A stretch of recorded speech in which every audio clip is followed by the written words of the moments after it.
नमस्कार, मी हर्षला महाजॉब कट्टा या आपल्या YouTube चॅनलमध्ये तुम्हा सगळ्यांचं स्वागत करते। तर मित्रांनो, आज तुमच्यासाठी नवीन अशी जॉब वॅकन्सी घेऊन आलेली आहे। परमनंट जॉब वॅकन्सी आहे मित्रांनो।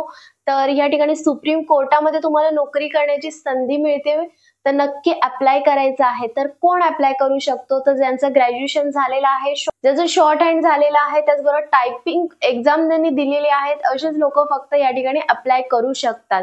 जागांचा विचार केला तर या ठिकाणी 107 पदांसाठी या ठिकाणी जागा निघालेल्या आहेत मित्रांनो। जागांची संख्या खूप जास्त आहे, तर नक्की या ठिकाणी अप्लाय करायचं आहे। तर परीक्षा कशा प्रकारे घेतली जाणार आहे, स्किल टेस्ट कशा प्रकारे असणार आहे, याची डिटेल माहिती मी तुम्हाला या व्हिडिओमध्ये स्टेप बाय स्टेप देणार आहे। व्हिडिओ कुठेही स्किप करायचा नाहीये। त्याचबरोबर चॅनलला जर तुम्ही पहिल्यांदा आला असाल तर मित्रांनो, चॅनलला सबस्क्राइब करा, त्याचबरोबर बेल आयकॉनला प्रेस करायला विसरू नका, जेणेकरून माझ्या पुढील येणाऱ्या सगळ्या जॉब अपडेट व्हिडिओ सर्वप्रथम तुम्हाला नोटिफिकेशनला दिसतील। तर आता जास्त वेळ न घालवता स्क्रीनवर बघूया।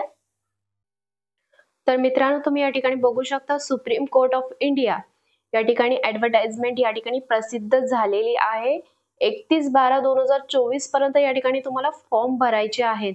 नंबर ऑफ वॅकन्सीचा जर या ठिकाणी विचार केला तर 107 पदांसाठी या ठिकाणी जागा निघालेल्या आहेत मित्रांनो।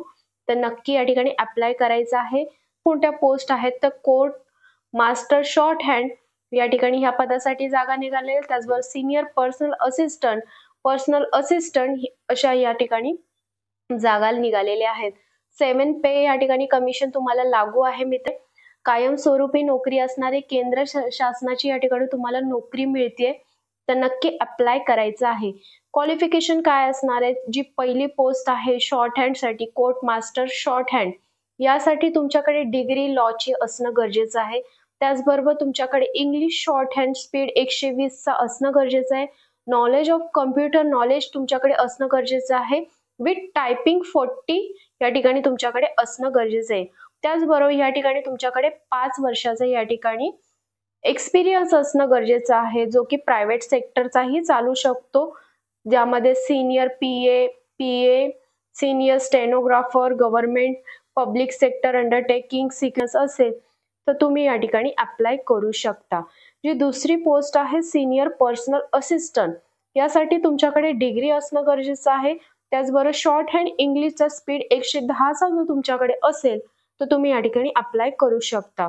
नॉलेज ऑफ कम्प्युटर तुमच्याकडे असणं गरजेचं आहे। त्याचबरोबर या ठिकाणी तुमच्याकडे टायपिंगचा स्पीड 40 चा असणं गरजेचं असणार आहे।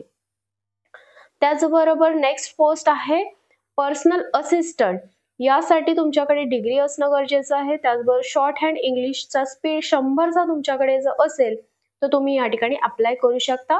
त्याचबरोबर कम्प्युटर ऑपरेटिंग तुम्हाला या ठिकाणी येणं गरजेचं आहे। त्याचबरोबर टायपिंग स्पीड 40 चा असणं गरजेचं असणार आहे।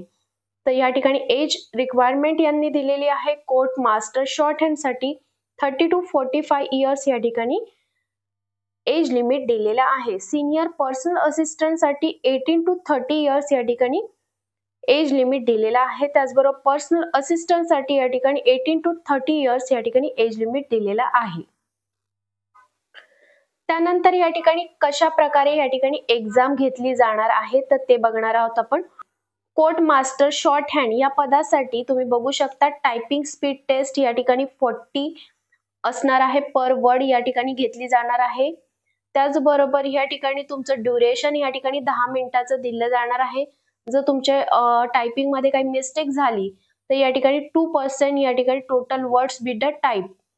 त्याचबरोबर मॅक्झिमम मार्क्स या ठिकाणी 10 अँड मिनिमम क्वालिफाइंग मार्क्स या ठिकाणी 5 असे दिलेले आहे। शॉर्ट हँड इंग्लिश टेस्ट या ठिकाणी 7 मिनिटाचे या ठिकाणी ड्युरेशन दिलं जाणार आहे तुम्हाला।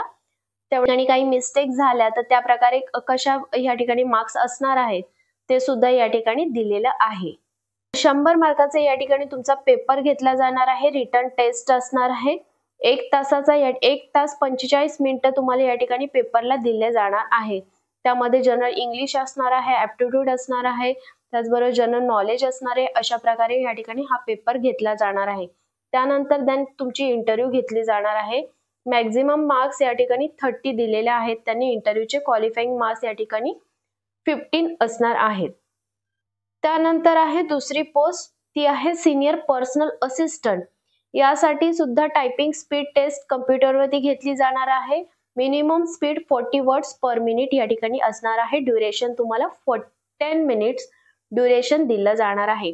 शॉर्ट हँड इंग्लिश टेस्ट या ठिकाणी 110 वर्ड पर मिनिट या ठिकाणी टेस्ट घेतली जाणार आहे. 7 मिनिटं या ठिकाणी कालावधी दिला जाणार आहे. देन त्यानंतर या ठिकाणी तुम्हाला रिटन टेस्ट असणार आहे, जी की 100 मार्काची असणार आहे. त्यामध्ये जनरल इंग्लिश असणार आहे, जनरल नॉलेज असणार आहे, ऍप्टिट्यूड टेस्ट असणार आहे, लॉजिकल रिझनिंग असणार आहे, मॅथ्स असणार आहे, अरिथमेटिकल असणार आहे, त्याचबरोबर जनरल नॉलेज या ठिकाणी विचारलं जाणार आहे. असा 100 मार्काचा या ठिकाणी पेपर घेतला जाणार आहे. क्वालिफाईंग मार्क्स या ठिकाणी 50 दिलेले आहेत. त्याचबरोबर या ठिकाणी कम्प्युटर टेस्ट सुद्धा घेतली जाणार आहे. त्यामध्ये तुम्हाला 10 मार्क्सचा या ठिकाणी कम्प्युटर टेस्ट असणार आहे. तर इंटरव्ह्यू 30 मार्काची या ठिकाणी घेतली जाईल. त्यानंतर पोस्ट आहे पर्सनल असिस्टंट. पर्सनल असिस्टंट साठी सुद्धा टायपिंग टेस्ट असणार आहे.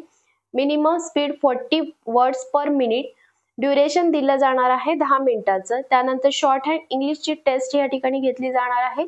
7 मिनिटाची ही टेस्ट असणार आहे. त्यानंतर या ठिकाणी रिटन टेस्ट सुद्धा घेतली जाणार आहे 100 मार्काची. त्यामध्ये सुद्धा हे सब्जेक्ट आहेत, इंग्लिश आहे, ऍप्टिट्यूड आहे, लॉजिकल रिझनिंग आहे, जनरल नॉलेज. अशा प्रकारे या ठिकाणी 100 मार्कांचा पेपर घेतला जाणार आहे. त्याचबरोबर कम्प्युटर टेस्ट सुद्धा या ठिकाणी घेतली जाणार आहे. 1 तास 45 मिनिटं या ठिकाणी तुम्हाला परीक्षेचा कालावधी असणार आहे. त्यानंतर या ठिकाणी 30 मार्काची इंटरव्ह्यू घेतली जाणार आहे. त्यानंतर या ठिकाणी तुम्ही बघू शकता सेंटर्स कोणकोणते आहेत. स्टेट वाईज या ठिकाणी सेंटर्स दिलेले आहेत. मुंबई सुद्धा या ठिकाणी अवेलेबल आहे. हैदराबाद, जयपूर, कोलकाता, पुणे, त्याचबरोबर मुंबई, नागपूर या ठिकाणी तुम्ही एक्झाम देऊ शकता.